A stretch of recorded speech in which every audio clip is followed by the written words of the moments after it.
നമസ്കാരം. Higher secondary chemistry ക്ലാസ്സിലേക്ക് എല്ലാ കൂട്ടുകാർക്കും സ്വാഗതം. ഇന്നിവിടെ ചർച്ച ചെയ്യാൻ പോകുന്നത് ഹയർ സെക്കൻഡറി +1 കെമിസ്ട്രിയിലെ യൂണിറ്റ് 9 ഹൈഡ്രജൻ എന്ന ചാപ്റ്ററാണ്. ഹൈഡ്രജനെ കുറിച്ച് ഈ ചാപ്റ്ററിന്റെ ആമുഖത്തിൽ പറഞ്ഞിരിക്കുന്നതൊന്ന് വായിക്കാം. Hydrogen, the most abundant element in the universe and the third most abundant on the surface of the globe, is being visualized as the major future source of energy. ഹൈഡ്രജനെ കുറിച്ച് ഒരു ധാരണ കിട്ടാൻ ഈ 3 വരികൾ നമ്മൾക്ക് സഹായകരമാവും. ഈ പ്രപഞ്ചത്തിലെ ഏറ്റവും കൂടുതൽ കാണപ്പെടുന്നതും നമ്മുടെ ഭൂമിയിൽ കൂടുതൽ കാണപ്പെടുന്ന 3ാമത്തെ മൂലകവും ഭാവിയുടെ ഊർജവുമാണ് ഹൈഡ്രജൻ എന്നുള്ള പ്രസ്താവനയിലൂടെ നമുക്ക് ഈ ചാപ്റ്ററിലേക്ക് പ്രവേശിക്കാം. എല്ലാ കൂട്ടുകാർക്കും നല്ല ഒരു ദിനം ആശംസിക്കുന്നു. സ്വാഗതം. Unit 9 hydrogen. ഹൈഡ്രജനെ കുറിച്ച് പറയുമ്പോൾ 118 മൂലകങ്ങളിൽ അറിയപ്പെടുന്ന 118 മൂലകങ്ങളിൽ ഏറ്റവും സിമ്പിൾ മൂലകം, ഏറ്റവും സിമ്പിൾ ആയിട്ടുള്ള, ഏറ്റവും ലൈറ്റസ്റ്റ് ആയിട്ടുള്ള മൂലകമാണ്, ഏറ്റവും സിംപ്ലസ്റ്റ് ആറ്റമിക് സ്ട്രക്ചർ ഉള്ള മൂലകമാണ് ഹൈഡ്രജൻ. ഹൈഡ്രജനിൽ നമുക്കറിയാം ഒരു പ്രോട്ടോണും ഒരു ഇലക്ട്രോണുമാണുള്ളത്. ഹൈഡ്രജൻ അറ്റമായിട്ടല്ല, ഏക ആറ്റമായിട്ടല്ല നിലനിൽക്കുന്നത്. 2 ആറ്റങ്ങൾ കൂടി ചേർന്ന് ഡയാറ്റോമിക് ആയിട്ടുള്ള H2 എന്ന മോളിക്യൂൾ ആയിട്ടാണ് സ്ഥിതി ചെയ്യുന്നത്. ഹൈഡ്രജൻ ഭാവിയിലെ ഊർജമാണ്, ഭാവിയിലെ വാഗ്ദാനമാണ് എന്നെല്ലാം പറയാവുന്നതാണ്. ആദ്യമായിട്ട് നമ്മൾ ഈ യൂണിറ്റിൽ കാണുന്നത് ഹൈഡ്രജന്റെ സ്ഥാനം എന്താണ് എന്നുള്ളതിനെ കുറിച്ചാണ്. പീരിയോഡിക് ടേബിളിലുള്ള ഹൈഡ്രജന്റെ സ്ഥാനം, ഒരു മൂലകത്തിന്റെ സ്ഥാനം എന്ന് പറയുമ്പോൾ സ്വാഭാവികമായിട്ട് നമ്മളത് പീരിയോഡിക് ടേബിളിലെ സ്ഥാനമായിട്ടാണ് സാധാരണ പരിഗണിക്കാറുള്ളത്. അപ്പോൾ ഹൈഡ്രജന്റെ പീരിയോഡിക് ടേബിളിലെ സ്ഥാനം എന്ത് എന്നുള്ളതിൽ വെച്ച് നമുക്ക് ഈ ചാപ്റ്റർ തുടങ്ങാം. ഈ ചോദ്യം ചോദിക്കുമ്പോൾ തന്നെ കൂട്ടുകാർ വിചാരിക്കും ഹൈഡ്രജന്റെ സ്ഥാനം 1ാമത്തെ ഗ്രൂപ്പിലാണല്ലോ, 1ാമത്തെ സ്ഥാനമാണല്ലോ എന്നുള്ളത്. യഥാർത്ഥത്തിൽ ഹൈഡ്രജന്റെ സ്ഥാനം നിങ്ങൾ പീരിയോഡിക് ടേബിൾ പരിശോധിക്കുമ്പോൾ കാണും 1ാമത്തെ ഗ്രൂപ്പിന് കുറച്ച് മുകളിലായിട്ട് വേറെ ഒരു പ്ലേസ് അതിന് കൊടുത്തതായിട്ട് നമുക്ക് കാണാൻ പറ്റും. എന്തുകൊണ്ടാണ് ഇതിങ്ങനെ എന്ന് പരിശോധിക്കാം. ഹൈഡ്രജനെ നമുക്കറിയാം, ഹൈഡ്രജന്റെ ഇലക്ട്രോണിക് കോൺഫിഗറേഷൻ എന്ന് പറയുന്നത് 1s1 എന്നാണ് എഴുതുക. 1s1, അതായത് ഒരു ഷെല്ല്, ആ ഷെല്ലിൽ ഒരു ഇലക്ട്രോൺ. ഇത് ഫസ്റ്റ് ഗ്രൂപ്പ് എലിമെന്റ്സിന്റെ ജനറൽ ഇലക്ട്രോണിക് കോൺഫിഗറേഷനുമായി ബന്ധപ്പെട്ട കോൺഫിഗറേഷനാണ്. ഫസ്റ്റ് ഗ്രൂപ്പിന്റെ ജനറൽ ഇലക്ട്രോണിക് കോൺഫിഗറേഷൻ ns1. ആ ns1 ആണ് ഹൈഡ്രജന്റെ ഈ ഇലക്ട്രോണിക് കോൺഫിഗറേഷനിൽ വരുന്നത് 1s1. ഇത് ആൽക്കലി മെറ്റൽസിന്റെ എല്ലാം ജനറൽ ഇലക്ട്രോണിക് കോൺഫിഗറേഷൻ ഇതേ കോൺഫിഗറേഷൻ തന്നെ ആണ്. മാത്രമല്ല നമുക്കറിയാവുന്നതുപോലെ ഹൈഡ്രജന് ഒരു ഇലക്ട്രോൺ വിട്ടുകൊടുത്ത് H+ അയോണായി തീരാൻ സാധിക്കും. H+ അയോൺ ഒരു ഇലക്ട്രോൺ വിട്ടുകൊടുത്ത്. ഇത് ആൽക്കലി മെറ്റൽസും സാധാരണഗതിയിൽ ചെയ്യുന്നതാണ്. ഒരു ഇലക്ട്രോണിനെ വിട്ടുകൊടുക്കുകയും അങ്ങനെ ആൽക്കലി മെറ്റൽസ് ഒരു പോസിറ്റീവ് ചാർജുള്ള അയോണായി മാറുകയും ചെയ്യുന്നത് നമ്മൾ കാണാറുണ്ട്. Na+, Li+, K+ തുടങ്ങിയുള്ള രൂപത്തിൽ യൂണി പോസിറ്റീവ് അയോൺ എന്ന് പറയും. മാത്രവുമല്ല ഹൈഡ്രജൻ ഓക്സിജനുമായി പ്രവർത്തിക്കും, ഹാലജനുമായി പ്രവർത്തിക്കും, സൾഫറുമായി പ്രവർത്തിക്കും. ഇവയുടെ ഓക്സൈഡുകൾ, ഹാലൈഡുകൾ, സൾഫൈഡുകൾ തുടങ്ങിയ മൂലകങ്ങൾ ഫോം ചെയ്യും. ഹൈഡ്രജൻ ഓക്സിജനുമായി ചേർന്ന് H2O, ഹൈഡ്രജൻ ഹാലജനുമായി ചേർന്ന് HCl, HF തുടങ്ങിയിട്ടുള്ള ഹൈഡ്രജൻ ഹാലൈഡ്സ്, സൾഫറുമായി ചേർന്ന് ഹൈഡ്രജൻ സൾഫൈഡ് നിങ്ങൾക്ക് നോക്കിയാൽ മനസ്സിലാവും ഹാലജൻസും ഇത് തന്നെ ചെയ്യുന്നുണ്ട്. സോഡിയത്തിന്റെ ഓക്സൈഡ് ഉണ്ട്, സോഡിയത്തിന്റെ ഹാലൈഡ് ഉണ്ട്, സോഡിയത്തിന്റെ സൾഫൈഡ് ഉണ്ട്. ഒരു ഉദാഹരണം എന്നുള്ള രൂപത്തിൽ പറഞ്ഞു എന്ന് മാത്രം. ഇത് ആൽക്കലി മെറ്റൽസുമായുള്ള സാമ്യത്തിന് ഉദാഹരണങ്ങളായിട്ടാണ് പറയുന്നത്.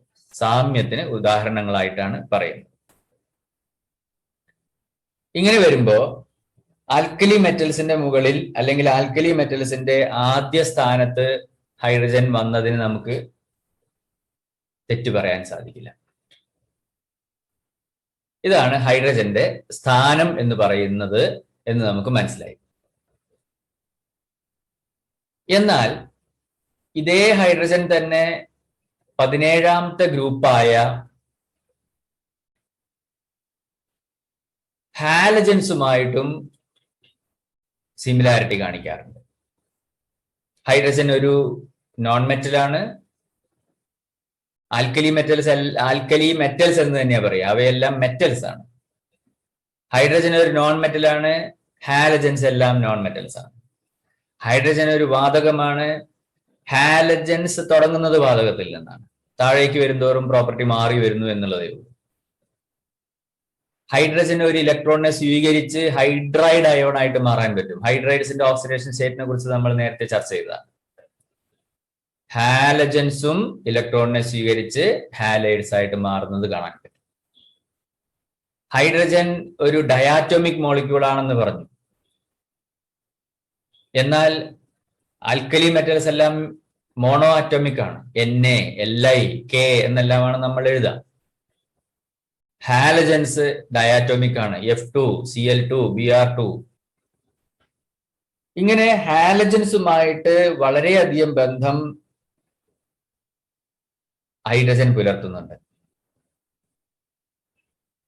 മാത്രവുമല്ല, നമ്മൾ അയണൈസേഷൻ എൻതാൽപി കമ്പയർ ചെയ്യുമ്പോൾ hydrogen resembles more with halogens than first group elements. ഫ്ലൂറിന്റെ ionisation enthalpy 1680 kilojoule per mole ആണ്. ഹൈഡ്രജന്റെ 1312 കിലോജൂൾ പെർ മോൾ ആണ്. They lie very close to each other. Whereas that of lithium, ionization enthalpy of lithium is only 520 kilojoule per mole. It is far away from lithium. In terms of reactivity, it is very low as compared to halogens because it is very difficult to break the bond between hydrogen atoms. Very difficult to break the bond between hydrogen atoms. ഇപ്പൊ നമുക്കൊരു കാര്യം കാണാൻ പറ്റി. Hydrogen first ഗ്രൂപ്പുമായിട്ടും 17th ഗ്രൂപ്പുമായിട്ടും similarities കാണിക്കുന്നു. അതേസമയം തന്നെ first ഗ്രൂപ്പുമായിട്ടും 17th ഗ്രൂപ്പുമായിട്ടും ഡിഫറൻസസും കാണിക്കുന്നു. ഇതാണ് ഹൈഡ്രജന് നമ്മൾ പീരിയോഡിക് ടേബിളിൽ ഒരു മാറിയ സ്ഥാനം കൊടുക്കാൻ കാരണമായിരിക്കുന്നത്. ഹൈഡ്രജൻ നോക്കൂ, ആ പീരിയോഡിക് ടേബിളിലെ ഫസ്റ്റ് ഗ്രൂപ്പിന്റെ മുകളിൽ വേറെ ഒരു കളറിൽ നമ്മൾ ഇവിടെ റെപ്രസെന്റ് ചെയ്തിരിക്കുന്നു. സാധാരണ വേറെ ഒരു കോളത്തിലാണ് അത് റെപ്രസെന്റ് ചെയ്യാറുള്ളത്. ഇതാണ് ഹൈഡ്രജന്റെ സ്ഥാനം എന്ന് പറയുന്നത്. ഹൈഡ്രജൻ ഹൈഡ്രോ എന്ന വാക്കിൽ നിന്ന് ഉത്ഭവിച്ച ഒരു വാക്കാണ്. ഹൈഡ്രോ എന്ന് പറഞ്ഞാൽ നമുക്കറിയാലോ, വെള്ളം എന്നാണ് അർത്ഥം. ജീൻ പ്രൊഡ്യൂസിങ് എന്നാണ് അർത്ഥം. So water, hydro water producing, വെള്ളം ഉണ്ടാവുന്നത് എന്നുള്ള അർത്ഥത്തിൽ വാട്ടർ പ്രൊഡ്യൂസർ ആണ്. ഈ പേര് കൊടുത്തത് ലാവോസിയർ ആണ്. ലാവോസിയർ നമ്മൾ ആദ്യമേ കേട്ടു തുടങ്ങിയതാണ്. കെമിസ്ട്രിയുടെ പിതാവ് എന്ന് വേണമെങ്കിൽ പറയാവുന്ന ഒരു പ്രസിദ്ധനായ ശാസ്ത്രജ്ഞനാണ് അദ്ദേഹം.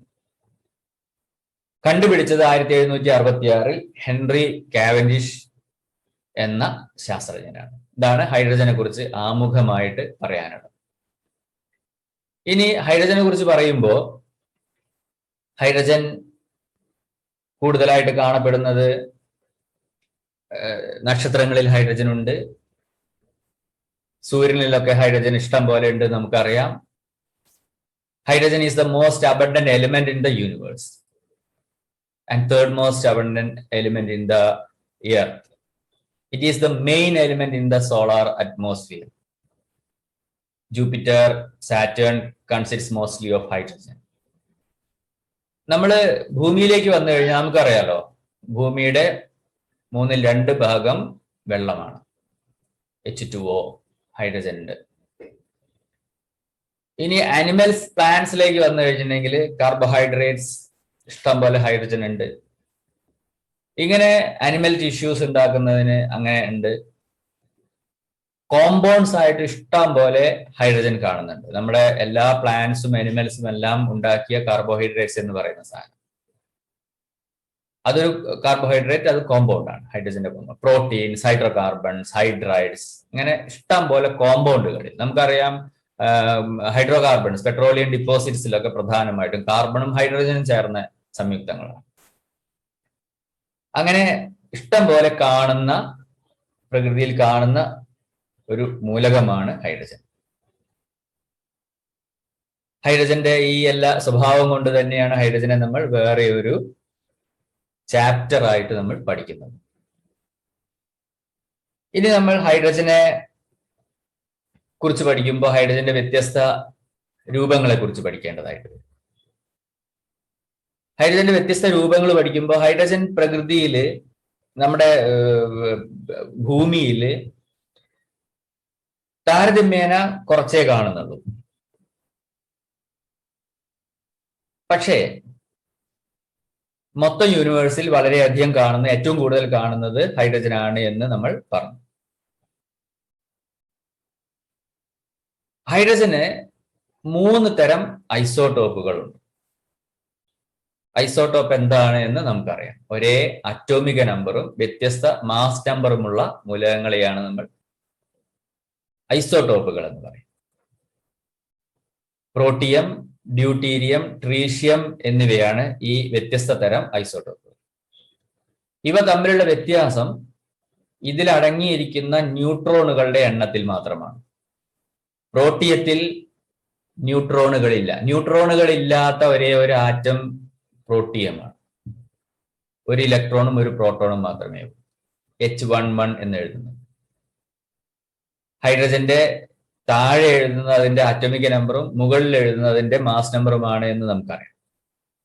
H12 എന്നുള്ളത് പ്രോട്ടിയത്തെ നമുക്ക് P എന്ന് വേണമെങ്കിൽ സൂചിപ്പിക്കാവുന്നേ ഉള്ളൂ. ഡ്യൂട്ടീരിയത്തെ D എന്ന് സൂചിപ്പിക്കാം, ട്രീഷ്യത്തെ T എന്ന് സൂചിപ്പിക്കാം, അല്ലെങ്കിൽ ഹൈഡ്രജൻ H എന്നും സൂചിപ്പിക്കാം, കുഴപ്പമില്ല. പ്രോട്ടിയത്തെ അപേക്ഷിച്ച് ഡ്യൂട്ടീരിയത്തിൽ ഒരു ന്യൂട്രോണും കൂടിയുണ്ട്. അപ്പൊ പ്രോട്ടോൺ പ്ലസ് ന്യൂട്രോൺ 2, അങ്ങനെയാണ് അതിന്റെ മാസ് നമ്പർ 2 ആയത്. ട്രീഷ്യത്തിൽ ഇത് ന്യൂട്രോണുകളുടെ എണ്ണം 2 ആണ്. അപ്പോൾ അതിന്റെ മൊത്തം മാസ് നമ്പർ എന്ന് പറയുന്നത് 3 ആയി. ഇനി ഇതിന്റെ പ്രത്യേകതകൾ. ഡ്യൂട്ടീരിയത്തെ നമ്മൾ ഹെവി ഹൈഡ്രജൻ എന്ന് വിളിക്കാറുണ്ട്. അതിന് കാരണം ഈ ന്യൂട്രോണും കൂടി ചേർന്നപ്പോൾ ഉണ്ടായ അതിന്റെ കുറച്ച് മാസിലുള്ള വർധനവായിരിക്കാം. ഇങ്ങനെ ഉണ്ടാകുന്ന ഡ്യൂട്ടീരിയവും ഓക്സിജനും ചേർന്നുണ്ടാകുന്ന D2O, H2O തുല്യമായ D2O, ഹെവി വാട്ടർ എന്നും വിളിക്കാറുണ്ട്. ട്രീഷ്യത്തിലേക്ക് പോയാൽ ട്രീഷ്യം ഒരു റേഡിയോ ആക്റ്റീവ് എലമെന്റ് ആണ്. ഇതിന്റെ മാസ് നമ്പർ 3 ആണ്. ഇതിന്റെ പെർസെൻറ്റേജ് ഓഫ് ഒക്കറൻസ്, ഈ മൂലകങ്ങളുടെ percentage of occurrence, hydrogen 99.985% hydrogen ആണ്. മൊത്തം ഹൈഡ്രജന്റെ 99.985%. 0.0156% മാത്രമാണ് ഡ്യൂട്ടീരിയം ഉള്ളത്. എന്നാലും നമ്മൾ ഉപയോഗിക്കുന്ന ഹൈഡ്രജനുകളിലെല്ലാം ഡ്യൂട്ടീരിയം ഉണ്ട്.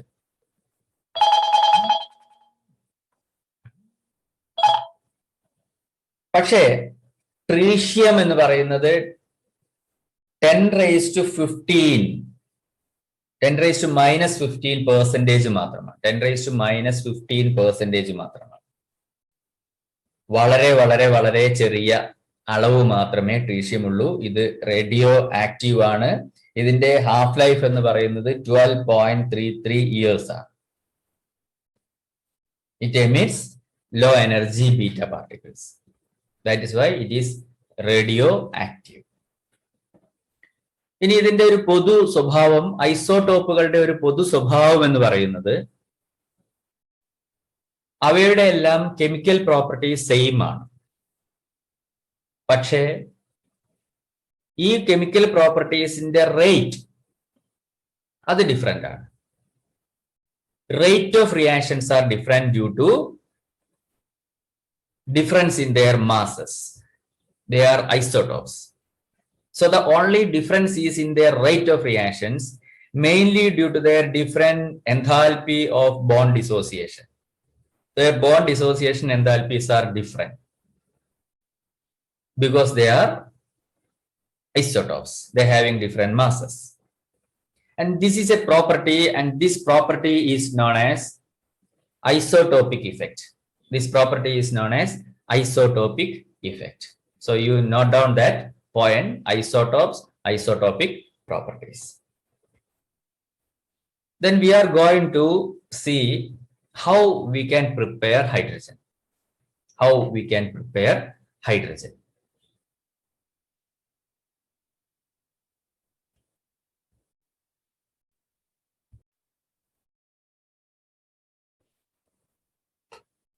നമ്മൾ കാണാൻ പോകുന്നത് ഹൈഡ്രജന്റെ പ്രിപ്പറേഷൻ ആണ്. How to prepare hydrogen.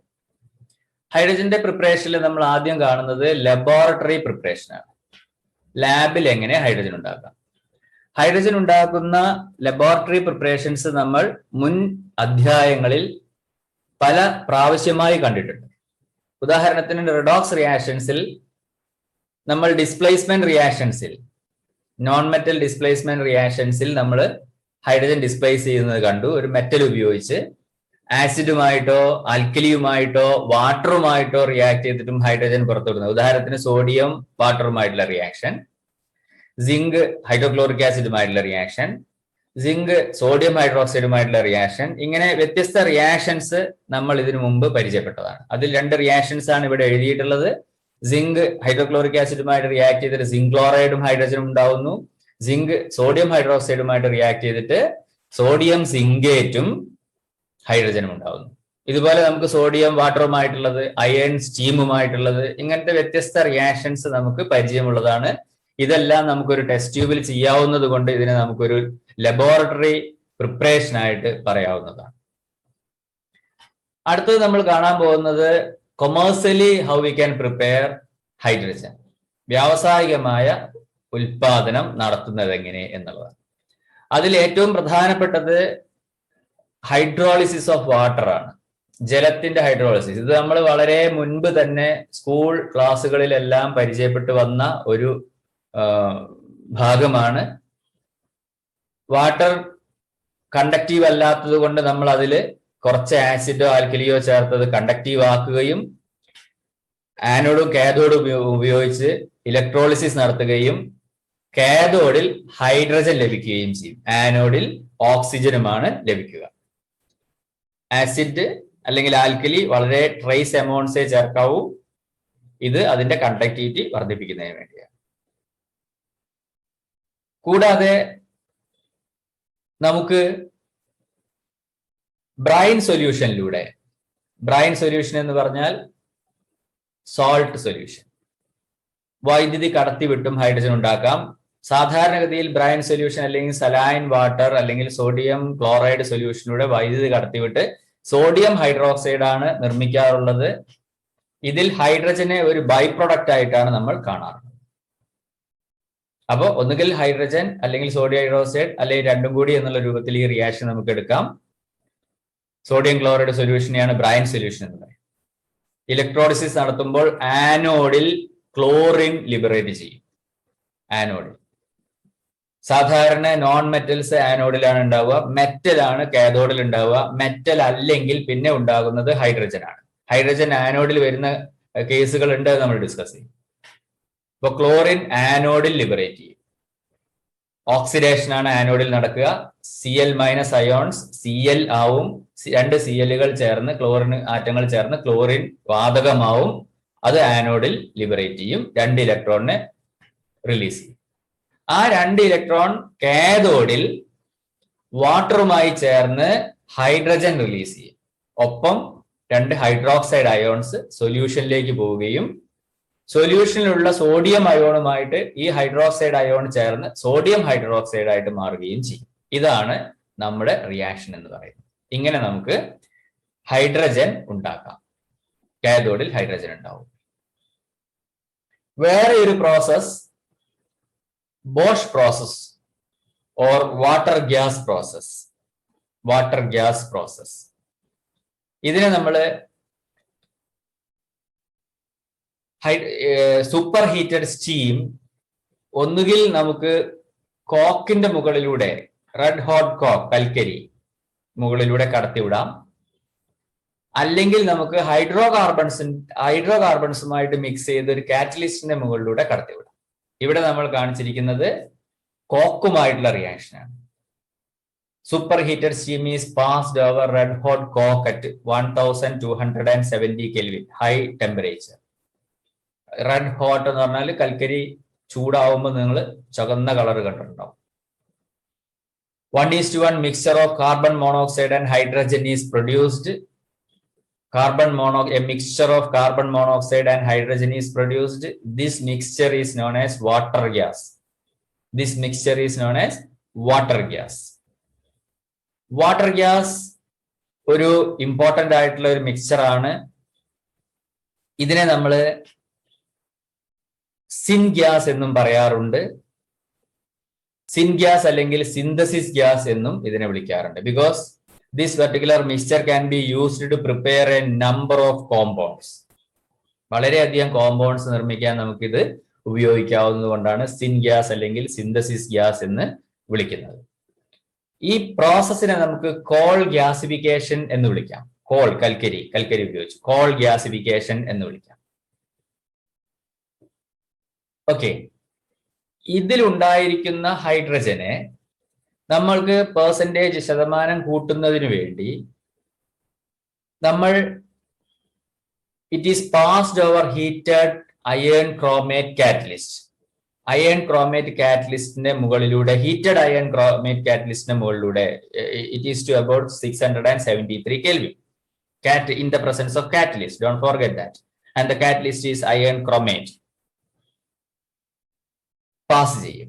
ഇങ്ങനെ കടത്തി വിടുമ്പോൾ in presence of more steam, കൂടുതൽ സ്റ്റീമുമായി ചേർത്ത് അയൺ ക്രോമേറ്റ് കാറ്റലിസ്റ്റിന് മുകളിലൂടെ കടത്തി വിടുമ്പോൾ carbon monoxide converted to carbon dioxide and we will get more hydrogen. Later this carbon dioxide can be separated by scrubbing with sodium arsenite solution. ഈ carbon ഡയോക്സൈഡിനെ പിന്നെ നമ്മൾ സോഡിയം ആർസനേറ്റുമായിട്ട് ചേർത്തിട്ട് മാറ്റും. അങ്ങനെ നമുക്ക് ഹൈഡ്രജൻ കിട്ടും. ഇങ്ങനെ നമുക്ക് ഹൈഡ്രജൻ പ്രിപ്പയർ ചെയ്യാവുന്നതാണ്. വേറൊരു ഈ പ്രോസസ്സിന്റെ പേര്, ഈ ഹൈഡ്രജനായിട്ട് മാറ്റുന്ന ഈ പ്രോസസ്സിന്റെ പേര് വാട്ടർ ഗ്യാസ് ഷിഫ്റ്റ് റിയാക്ഷൻ എന്നാണ്. വാട്ടർ ഗ്യാസ് ഷിഫ്റ്റ് റിയാക്ഷൻ എന്നാണ്. ഓക്കെ, വേറൊരു പ്രോസസ്സാണ് സിൻഗ്യാസ് പ്രിപ്പയർ ചെയ്യാൻ അല്ലെങ്കിൽ സിന്തസിസ് ഗ്യാസ് പ്രിപ്പയർ. സിൻഗ്യാസ് എന്ന് പറഞ്ഞാൽ mixture of carbon monoxide and hydrogen ആണ്. It is used to synthesis a number of compounds, methanol and a number of compounds. That is why it is known as synthesis gas or syngas. Okay, so this picture that shows the varieties of substances that can be obtained from this mixture. We can produce a number of chemicals by different methods. Fischer-Tropsch process is there. For the preparation of methanol is there, like that. So that just shows that difference of products obtained from that. And the process this is the pictorial representation, the process of producing syngas from coal. Coal il ninnu syngas undakunnathu, and it is known as coal gasification. വേറൊരു process ആണ് ഹൈഡ്രോകാർബൺസുമായി ചേർത്ത് steam ചേർത്തിട്ട് water gas ഉണ്ടാക്കുന്നത്. Hydrocarbons mix with steam at 1270 Kelvin in presence of nickel. So I repeat, hydrocarbons, steam 1270 Kelvin in presence of nickel, high temperature. So example, CH4 plus H2O, H2O gas in presence of nickel and 170 Kelvin, we will get a mixture of carbon monoxide and hydrogen. This is water gas. So this is another process. If you want to prepare very high purity hydrogen, during this process, we will get some carbon monoxide or carbon dioxide or like that, chlorine or like that. If you want to prepare about 99.95% hydrogen in the sense dihydrogen, what we are discussing here is about dihydrogen only, not hydrogen gas. നമ്മൾ dihydrogen എന്ന് പറയേണ്ടത് വിചാരിച്ചിട്ടാണ് hydrogen എന്ന് പറയുന്നത് H2. It is by electrolyzing warm aqueous barium hydroxide using nickel electrodes.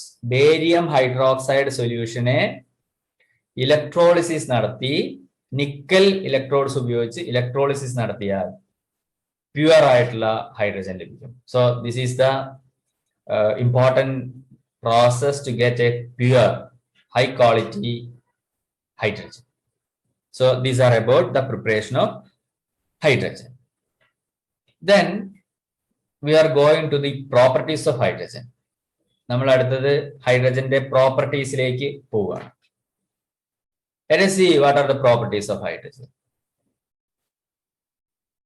നമുക്ക് സാധാരണ properties പറയുമ്പോൾ രണ്ട് പ്രോപ്പർട്ടീസ് പറയാറുണ്ട്. ഒന്ന് അതിന്റെ ഭൗതിക സ്വഭാവം, വേറൊന്ന് അതിന്റെ രാസിക സ്വഭാവം. The physical properties and chemical properties. Physical properties, ഹൈഡ്രജന്റെ ഫിസിക്കൽ പ്രോപ്പർട്ടീസിനെ കുറിച്ച് പ്രത്യേകിച്ച് പറയേണ്ട കാര്യമില്ല. Around us enough amount of hydrogen is there in the atmosphere. You don't feel any color, any odor, any taste. നിങ്ങളൊന്നും ഈ സംഭവങ്ങളൊന്നും കളർ അനുഭവിക്കുന്നില്ല, ഓർഡർ അനുഭവിക്കുന്നില്ല, ടേസ്റ്റ് അനുഭവിക്കുന്നില്ല ഹൈഡ്രജന്റെ. Because these are colourless, odourless, tasteless. But this is highly combustible in nature. വളരെ ശക്തമായിട്ട് തീ പിടിക്കുന്ന വാതകമാണ് hydrogen. It is highly combustible in nature. It is light, very light. You know, hydrogen is used to fill in balloons, hydrogen balloons. നിങ്ങൾ പൂരപ്പറമ്പുകളിലൊക്കെ പോയാൽ നിങ്ങൾക്ക് hydrogen balloons തരും, ഉയർന്നു നിൽക്കും. It is lighter than air. വലിയ ഹൈഡ്രജൻ ബലൂൺസിൽ സമുദ്രാനന്തര യാത്രകൾ വരെ നടത്താറുണ്ട്. Because it is lighter, it can keep that balloon up. It is insoluble in water. വെള്ളത്തിൽ ലയിക്കുകയുമില്ല. ഇതെല്ലാം ഇതിന്റെ ഭൗതിക സ്വഭാവങ്ങളാണ്, ഫിസിക്കൽ പ്രോപ്പർട്ടീസ് ആണ്. ഇനി നമുക്ക് ഇതിന്റെ കെമിക്കൽ പ്രോപ്പർട്ടീസിലേക്ക് പോവാം, രാസ സ്വഭാവത്തിലേക്ക് പോവാം. രാസ സ്വഭാവത്തെ കുറിച്ച് പറയുമ്പോൾ ഇവ പ്രധാനമായിട്ടും കെമിക്കൽ പ്രോപ്പർട്ടീസ് വളരെ കുറച്ചേ തരും. അതിന് കാരണം ഇവയുടെ ബോണ്ട് എൻതാൽപ്പിയാണ്. This having very high bond dissociation enthalpy. And its bond dissociation enthalpy is the highest for a single bond between two atoms of any element. ഏത് എലമെന്റിന്റെ എടുത്താലും രണ്ട് ആറ്റങ്ങളുടെ ഇടയ്ക്കുള്ള ഒരു ബോണ്ടിനെ ബ്രേക്ക് ചെയ്യാനുള്ള ഊർജം ഏറ്റവും കൂടുതൽ ഹൈഡ്രജനാണ്. It is the highest for a single bond between two atoms of any element. So it is very important. That is why it is less reactive, because of bond dissociation enthalpy. എന്നാൽ സാധാരണഗതിയിൽ നമ്മൾ എന്ത് ചെയ്യും? Hydrogen react ചെയ്യാറുണ്ടല്ലോ. ഹൈഡ്രജനെ നമ്മൾ high ടെമ്പറേച്ചറിൽ heat ചെയ്ത് കഴിഞ്ഞാൽ hydrogen ഈ ബോണ്ട് ബ്രേക്ക് ചെയ്യും, ഹൈഡ്രജൻ ആറ്റങ്ങളായി മാറുകയും ചെയ്യും. ഹൈഡ്രജൻ റിയാക്റ്റീവ് ആവും. അല്ലെങ്കിൽ അതിനുള്ള കെമിക്കൽ എൻവയോൺമെന്റ് ആ ഹൈഡ്രജന് ഉണ്ടായിരിക്കണം. ഹൈഡ്രജൻ സാധാരണ ഒരു ഇലക്ട്രോണിനെ വിട്ടുകൊടുക്കുകയോ ഒരു ഇലക്ട്രോണിനെ സ്വീകരിക്കുകയോ ചെയ്യുന്ന റിയാക്ഷൻസ് ആണ് കാണിക്കാറുള്ളത്. ഇതിന് പുറമെ ഇലക്ട്രോണുകളെ ഷെയർ ചെയ്തുകൊണ്ട് ഒരു കൊവാലന്റ് ബോണ്ട് ഉണ്ടാക്കുന്ന റിയാക്ഷൻസും ഇവ കാണിക്കാറുണ്ട്. അപ്പോൾ ഹൈഡ്രജൻ അയോണിക് ബോണ്ട് തരും, കൊവാലന്റ് ബോണ്ട് തരും. Ionic bond by give out an electron or by gain an electron, by gaining of an electron. ഇത് രണ്ടുമല്ലാതെ ഷെയർ ചെയ്തിട്ട് കോവാലന്റ് ബോണ്ടും തരുന്നതാണ്. നമുക്ക് വ്യത്യസ്ത കോമ്പൗണ്ടുകളിലേക്ക് പ്രവേശിക്കാം. ഹൈഡ്രജൻ ഹാലജനുമായിട്ട് റിയാക്ട് ചെയ്ത് ഹൈഡ്രജൻ ഹാലൈഡ് ഉണ്ടാവുന്നത് നമുക്ക് പരിചയമുള്ളതാണ്. Hydrogen chloride, hydrogen bromide, hydrogen iodide തുടങ്ങിയ ഹൈഡ്രജൻ ഹാലൈഡ്സ് വളരെ പരിചിതമാണ്. ഹൈഡ്രജൻ ഫ്ലൂറൈഡ് നമുക്ക് പരിചിതമായ ഒരു ഹൈഡ്രജന്റെ ഹാലൈഡാണ്.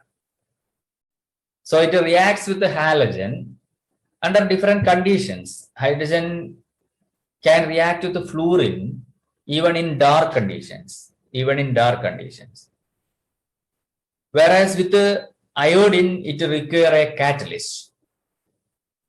This particular chart shows that hydrogen with the iodine gives hydrogen iodide in presence of catalyst. Hydrogen reacts with the bromine under temperature. Hydrogen react with the chlorine in presence of sunlight. Sunlight in the presence is an explosive reaction. Okay. Hydrogen can react with the fluorine even in the absence of light. So this is the order of reaction. That means from top to bottom in halogen, the reaction with the hydrogen decreases. So order decreases down to the group. ഇതാണ് അതിൽ important ആയിട്ടുള്ളത്. ഓക്സിജനുമായിട്ടുള്ള പ്രവർത്തനത്തെ കുറിച്ച് നമുക്ക് പരിചയമുള്ളതാണ്. Hydrogen ഓക്സിജനുമായിട്ട് ചേർന്ന് water ഉണ്ടാകും. ഇത് നോർമൽ കണ്ടീഷനിൽ നടക്കാറില്ലാത്തത് കൊണ്ടാണ് നമ്മുടെ അറ്റ്മോസ്ഫിയറിൽ ഹൈഡ്രജനും ഓക്സിജനും അതേപടി നിലനിൽക്കുന്നത്. അല്ലെങ്കിൽ അതെല്ലാം വാട്ടറായി മാറുമായിരുന്നു. ഈ റിയാക്ഷൻ കുറച്ച് ഡ്രാസ്റ്റിക് കണ്ടീഷൻസിലാണ് ഇലക്ട്രിക് ഡിസ്ചാർജ് വേണ്ടി വരും, അല്ലെങ്കിൽ വളരെ ഹൈ എമൗണ്ട് ഹീറ്റ് ചെയ്യേണ്ടി വരും ഈ പ്രോസസ്സ് നടക്കാൻ. ഇത് പക്ഷേ ഒരു എക്സോതെർമിക് റിയാക്ഷനുമാണ്. -286 kJ per mole energy evolve ചെയ്യുന്ന ഒരു റിയാക്ഷൻ ആണ്. Though it is an exothermic process, it require very high conditions because it is necessary to break that hydrogen bond and oxygen bond before reacting these two. That require energy. അടുത്തത് നൈട്രജനുമായിട്ടുള്ള reaction ആണ്. നൈട്രജനുമായിട്ടുള്ള reaction വളരെ പരിചിതമാണ്. Ammonia ഹെബർ process വഴി ഉണ്ടാക്കുന്ന reaction നൈട്രജനുമായിട്ടുള്ള reaction ഒരു നല്ല ഉദാഹരണമാണ്. നമുക്ക് വളരെ പരിചിതമാണ്, ചെറിയ ക്ലാസ്സുകളിൽ കണ്ടിട്ടുണ്ടാവും. N2 + 3H2 reverse arrow. It is an equilibrium process. 2NH3. Moreover, it is an exothermic process. It liberates about 93 kJ per mole energy. It is an exothermic process. Another reaction is reaction with the metals. Reaction with the metals ഒരു പ്രത്യേക reaction ആണ്. കാരണം മെറ്റലുമായി hydrogen ചേർന്നാൽ ഉണ്ടാകുന്ന metal ഹൈഡ്രൈഡ്സിൽ ഹൈഡ്രജന്റെ oxidation state -1 ആണ്. -1. സാധാരണ ഹൈഡ്രജന്റെ oxidation state +1 ആണ്. ഇത് -1 ആണ്. So hydrogen plus metal gives metal hydride, MH, sodium hydride, potassium hydride. Calcium hydride ആണ് വെച്ചാൽ CaH2 എന്ന് എഴുതണം. It is due to the valency difference. Sodium hydride, valency of sodium is 1, hydrogen is 1. Whereas calcium hydride, calcium is 2, hydrogen is 1. So it is CaH2. Right. And next one is reaction with the metal ions and metal oxides. Metal ions and metal oxides. Metal ions like palladium, Pd2+. Right. Dihydrogen reduces some metal ions like palladium 2+ in aqueous solution to corresponding metals. Palladium 2+ reduces to palladium. Positive charge കുറയുന്നതിനെയാണ് reduction എന്ന് പറയുക എന്ന് നമ്മൾ redox റിയാക്ഷൻസിൽ പഠിച്ചിട്ടുണ്ട്. So this is a reduction process. Hydrogen get oxidised to H+. Hydrogen H+ ആയി മാറുകയും palladium 2+ palladium മെറ്റലായി reduce ചെയ്യുകയും ചെയ്യും. ഇതുപോലെ dihydrogen reduces oxides of metal. ചില മെറ്റൽ ഓക്സൈഡ്സിനെയും ഹൈഡ്രജൻ റെഡ്യൂസ് ചെയ്യുന്നതായിട്ട് കാണാം. മെറ്റൽ ഓക്സൈഡ്സിൽ നിന്ന് ഓക്സിജനെ റിമൂവ് ചെയ്യുകയും മെറ്റലായി റെഡ്യൂസ് ചെയ്യുകയും ചെയ്യും. ഇതേ സമയം ഹൈഡ്രജൻ ഓക്സിഡൈസ് ചെയ്യുകയും H2O ഫോം ചെയ്യുകയും ചെയ്യും. ഇതാണ് reaction with metal ions and oxides. അടുത്ത റിയാക്ഷൻ എന്ന് പറയുന്നത് reaction with organic compounds. Reaction with organic compounds വളരെ സിമ്പിൾ ആയിട്ട് പറയാം. അൺസാച്ചുറേറ്റഡ് കോമ്പൗണ്ട്സിനെ സാച്ചുറേറ്റഡ് ആക്കാൻ നമുക്ക് ഹൈഡ്രജൻ ഉപയോഗിക്കാം. അൺസാച്ചുറേറ്റഡ് കോമ്പൗണ്ട്സ് എന്ന ഡബിൾ ബോണ്ട് ട്രിപ്പിൾ ബോണ്ട് ഉള്ള കോമ്പൗണ്ട്സിനെയാണ് അൺസാച്ചുറേറ്റഡ് കോമ്പൗണ്ട്സ് എന്ന് പറയാം. CH2 double bond CH2, ethene. In presence of catalyst nickel, palladium, platinum, nickel, any metal catalyst you can use. At high temperature, 470 Kelvin, with hydrogen it reduced to ethane. Similarly, acetylene also reduced to ethane. So this is reaction with the hydrocarbons.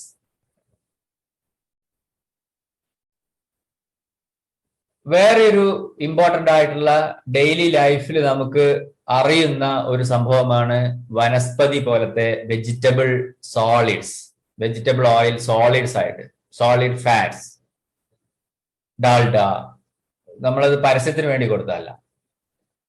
ഇത് oils, vegetable oils R liquids. നമുക്ക് കിട്ടുന്നത് liquid അല്ല, solid ആണ്, fat, solid fat. It is by bubbling hydrogen gas through vegetable oils in presence of finely divided nickel. Finely divided nickel is പൊടിച്ച nickel. It is a commercially available nickel. It is used as a catalyst at a high temperature, 470 Kelvin. These liquid oils converted to solid fats. Liquid oils solid fats ആയിട്ട് മാറും. ഈ ഓയിൽസിലുള്ള അൺസാച്ചുറേഷൻസ് എല്ലാം നേരത്തെ കണ്ട പോലത്തെ അൺസാച്ചുറേഷൻസ് എല്ലാം saturated ആയിട്ട് മാറുകയും സാച്ചുറേറ്റഡ് ആയിട്ട് മാറുമ്പോൾ അത് സോളിഡ് ആയി മാറുകയും ചെയ്യും. ഈ പ്രോസസ്സിനെ നമ്മൾ ഹൈഡ്രജനേഷൻ എന്നാണ് പറയാ. ഹൈഡ്രജൻ ചേർക്കുന്ന പ്രോസസ്സ് ഹൈഡ്രജനേഷൻ ആണ്. ഹൈഡ്രജൻ ഒഴിവാക്കുന്ന പ്രോസസ്സിനെ ഡീഹൈഡ്രജനേഷൻ എന്നാ പറയാം. ഇതിനെ നമ്മൾ ഹാർഡനിങ് ഓഫ് ഓയിൽസ് എന്നും പറയും. ഓയിൽസിനെ ഹാർഡ് ആക്കാൻ.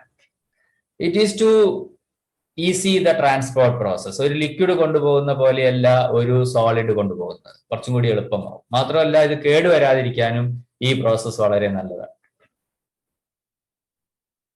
വേറൊരു റിയാക്ഷൻ ആണ് ഹൈഡ്രോ ഫോർമിലേഷൻ. ഹൈഡ്രോ എന്നുള്ളത് ഹൈഡ്രജൻ, ഫോർമിലേഷൻ എന്നുള്ളത് ഫോർമാൽഡിഹൈഡ്, ആൽഡിഹൈഡ് എന്ന് കാണിക്കാൻ വേണ്ടി കൊടുത്തൊരു വാക്കാണ്. ഫോർമാൽഡിഹൈഡ് എന്നുള്ളതിലുള്ള ഒരു വാക്ക്. അപ്പൊ ഇവിടെ alkenes react with hydrogen with carbon monoxide. അപ്പൊ ഹൈഡ്രജനും കാർബൺ മോണോക്സൈഡും ചേർന്ന മിക്സർ. അപ്പൊ വാട്ടർ ഗ്യാസ് എന്ന് പറഞ്ഞാൽ മതി. So water gas with alkene to form aldehyde or CH2 CHO. CHO is a functional group for aldehyde. Aldehydes-ന്റെ ഒരു functional group ആണ് CHO. That is why this process is known as hydroformylation. Aldehyde form ചെയ്തു. Later these aldehydes can be converted to alcohol by reacting with hydrogen. കൂടുതൽ ഹൈഡ്രജനുമായിട്ട് ചേർന്ന് കഴിഞ്ഞാൽ നമുക്ക് ഇതിനെ reduce ചെയ്ത് alcohols ആയിട്ട് മാറ്റാം. എന്തായാലും ഈ ആൽഡിഹൈഡ് ഉണ്ടാവുന്ന ഈ പ്രോസസ്സിന്റെ പേരാണ് hydroformylation. Okay, these are the reactions of hydrogen. അപ്പോൾ ഹൈഡ്രജന്റെ റിയാക്ഷൻസ് ആണ് നമ്മൾ കണ്ടത്. 1 by 1 ആയിട്ട് പറയാം, നമുക്കെല്ലാം അറിയുന്ന റിയാക്ഷൻസ് ആണ്. സോ ഓർത്ത് നോക്ക്. അടുത്തത് ഹൈഡ്രജന്റെ ഉപയോഗങ്ങളാണ്. What are the uses of hydrogen? ഹൈഡ്രജന്റെ ഉപയോഗങ്ങൾ എന്താന്ന് ചോദിച്ചാൽ ഈ പറഞ്ഞ എക്സാമ്പിൾസിലെല്ലാം നമ്മൾ ഉപയോഗങ്ങളാണ് പറഞ്ഞത്. ഹൈഡ്രജൻ ഹാലൈഡ്സ് ഉണ്ടാക്കുന്ന, ഹൈഡ്രോക്ലോറിക് ആസിഡ് ഉണ്ടാക്കണമെങ്കിൽ ഹൈഡ്രജൻ ക്ലോറൈഡ് വേണം. അമോണിയ ഉണ്ടാക്കാൻ ഹെയ്ബർ പ്രോസസ്സിൽ ഹൈഡ്രജൻ വേണം. എന്തിനാണ് അമോണിയ? വളങ്ങൾ ഉണ്ടാക്കാൻ, അമോണിയ ചേർത്ത വളങ്ങൾ ഉണ്ടാക്കാൻ ഹെയ്ബർ പ്രോസസ്സിൽ. അതുപോലെ തന്നെ വേറെ ഒന്നാണ് വനസ്പതിയുടെ കേസ് നമ്മൾ പറഞ്ഞു. Oils to make vanaspati, hydrogenation of oils to make vanaspati. അവിടെ നമുക്ക് ഹൈഡ്രജൻ ആവശ്യമാണ്. അതേപോലെ തന്നെ മറ്റ് എഡിബിൾ ഫാറ്റ്സ് ആയിട്ടുള്ള മർഗാരിൻ തുടങ്ങിയുള്ള സാധനങ്ങൾ ഉണ്ടാക്കാനും ചോക്ലേറ്റ്സിലൊക്കെ ഈ ഹൈഡ്രജനേറ്റഡ് ആയിട്ടുള്ള ഓയിൽസ്, വെജിറ്റബിൾ ഓയിൽസ് ഉപയോഗിക്കാറുണ്ട്. ഇതിനെല്ലാം നമുക്ക് ഹൈഡ്രജൻ ആവശ്യമായിട്ട് വരും. സിന്തറ്റിക് പെട്രോൾ, കൽക്കരിയിൽ നിന്ന്, കോളിൽ നിന്ന് സിന്തറ്റിക് പെട്രോൾ ഉണ്ടാക്കാൻ ഇപ്പൊ നമ്മൾ കണ്ടു, കൽക്കരിയിലൂടെ സ്റ്റീം പാസ് ചെയ്യുകയും വാട്ടർ ഗ്യാസ് ഉണ്ടാക്കുകയും ഈ വാട്ടർ ഗ്യാസ് ആൽക്കീനുമായിട്ട് റിയാക്ട് ചെയ്ത് ആൽഡിഹൈഡ് ഉണ്ടാക്കുകയും ചെയ്തില്ലേ. ഇതിനെ നമുക്ക് എന്ത് ചെയ്യാം, ആൽക്കഹോൾ ആക്കാം. അതിനുശേഷം ഹൈഡ്രോക്സിൽ ഗ്രൂപ്പ് റിമൂവ് ചെയ്യുകയോ മറ്റോ പ്രോസസ്സിലൂടെ നമുക്ക് ഹൈഡ്രോ കാർബൺസ് ആക്കി മാറ്റാം സിന്തറ്റിക് പെട്രോൾ. ആൽക്കഹോൾസ് ഉണ്ടാക്കാൻ ഉപയോഗിക്കാം. Organic chemicals like methanol, V can prepare methanol from this. ഏറ്റവും ഇമ്പോർട്ടൻ്റ് ആയിട്ടുള്ള metal hydrides they are used as catalyst. വേറൊരു ഉപയോഗം, it can be used as A fuel, ഒരു ഫ്യൂവൽ ആയിട്ട് ഉപയോഗിക്കാം എന്നുള്ളതാണ്. റോക്കറ്റുകളിലൊക്കെ ഫ്യൂവൽ ആയിട്ട് ഇപ്പോഴും ഹൈഡ്രജൻ ഉപയോഗിക്കുന്നുണ്ട്. ഹൈഡ്രജൻ ഫ്യൂവൽ ആയിട്ട് ഉപയോഗിക്കുന്ന വാഹനങ്ങൾ മാർക്കറ്റിൽ ഇറങ്ങാൻ പോകുന്നു, മറ്റ് രാജ്യങ്ങളിൽ ഉപയോഗിച്ചുകൊണ്ടിരിക്കുന്നു. ഹൈഡ്രജൻ ഉപയോഗിക്കുന്ന ഫ്യൂവൽ സെല്ലുകൾ ഉപയോഗിച്ച് നമുക്ക് ഊർജം ഉൽപ്പാദിപ്പിക്കാൻ പറ്റും. ഇങ്ങനെ ഫ്യൂവൽ ആയിട്ട് ഉപയോഗിക്കാനും ഹൈഡ്രജൻ ഉപയോഗിക്കാവുന്നതാണ്. ഇതാണ് ഹൈഡ്രജന്റെ ഏറ്റവും ഇമ്പോർട്ടൻ്റ് ആയിട്ടുള്ള. വേറൊരു ഇമ്പോർട്ടൻ്റ് ആയിട്ടുള്ള ഒന്ന് oxy hydrogen torches. Oxy hydrogen torches find use for cutting and welding purposes. Cutting, welding പോലത്തെ, മെറ്റൽ കട്ടിംഗ്, വെൽഡിംഗ് പോലത്തെ പർപ്പസുകൾക്ക് ഉപയോഗിക്കാവുന്ന ഒരു സാധനമാണ് oxy hydrogen torches. Atomic hydrogen atoms produced by the dissociation of this dihydrogen with the help of an electric arc are allowed to recombine on the surface to be welded to generate high temperature to about 4000 Kelvin. അതായത് electric ആർക്കിന്റെ സാന്നിധ്യത്തിൽ hydrogen ആറ്റങ്ങളാക്കുകയും hydrogen molecule, ഡൈഹൈഡ്രജനെ hydrogen ആറ്റങ്ങളാക്കുകയും ഇത് ഏതെങ്കിലും ഒരു ലോഹ ഉപരിതലത്തിൽ വെച്ച് സംയോജിക്കാൻ അനുവദിക്കുകയും ചെയ്താൽ ഹൈ എനർജി പുറത്തുവിടുകയും ഏതാണ്ട് 4000 കെൽവിൻ ഊർജം പുറത്തുവിടുകയും അങ്ങനെ അത് ലോഹ സർഫസിനെ മുറിക്കുവാനോ യോജിപ്പിക്കുവാനോ നമുക്ക് ഉപയോഗിക്കാൻ സാധിക്കുകയും ചെയ്യും. ഇതാണ് ഇതിന്റെ ഏറ്റവും ഇമ്പോർട്ടൻ്റ് ആയിട്ടുള്ള കാര്യങ്ങൾ. ഇതിൽ ഫ്യൂവലായിട്ട് ഉപയോഗിക്കുന്നത് ഒരു ഇമ്പോർട്ടൻ്റ് ഒരു ഫാക്ടറാണ്. കാരണം ഇങ്ങനെ ഹൈഡ്രജൻ ഫ്യൂവലായിട്ട് ഉപയോഗിക്കുമ്പോൾ നമുക്ക് കിട്ടുന്ന ബൈ പ്രൊഡക്റ്റ് എന്ന് പറയുന്നത് വാട്ടർ H2O ആണ്. H2O ഇക്കോ ഫ്രണ്ട്ലി ആയിട്ടുള്ള ഒരു ബൈ പ്രൊഡക്റ്റ് ആണ്. So hydrogen fuel can be used as A very good eco friendly fuel. ഇത്രയുമാണ് ഹൈഡ്രജനെ കുറിച്ച് നമുക്ക് പറയാനുള്ളത്.